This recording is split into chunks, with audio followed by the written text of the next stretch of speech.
తెలుగుదేశం అభిమానులు జూనియర్ ఎన్టీఆర్ని ప్రేమిస్తారు. అలాగే జూనియర్ ఎన్టీఆర్ అభిమానులు తెలుగుదేశం పార్టీని అభిమానిస్తారు. అదే సందర్భంలో అలా గ్యాప్ క్రియేట్ చేయాలి అన్నటువంటి కాన్సెప్ట్ కూడా ఇప్పుడు సక్సెస్ అయినట్టుంది. ఏకంగా ఒక శాసనసభ్యుడే అనంతపురం అర్బన్ ఎమ్మెల్యే దగ్గుబాటి వెంకటేశ్వర ప్రసాద్ ఏదైతే జూనియర్ ఎన్టీఆర్ని బొక్కా ఫకీర్ నా కొడుకు అంటూ మాట్లాడినటువంటి మాట ఇప్పుడు పెద్ద వైరల్ అవుతోంది. దాన్ని హైలైట్ చేస్తున్నటువంటి పరిస్థితి అయితే ఉంది.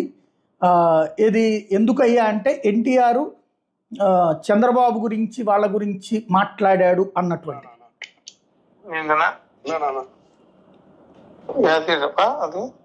త్రివేణి అన్ని మొత్తం అన్ని థియేటర్లు పెట్టినారా ఫ్యాన్స్ మనల్ని మాట్లాడారా రాము వీళ్ళంతా ఓకే చేశారా అప్పుడే అంటే మనం ఏంటైనా వాళ్ళే మాట్లాడుకున్నారు.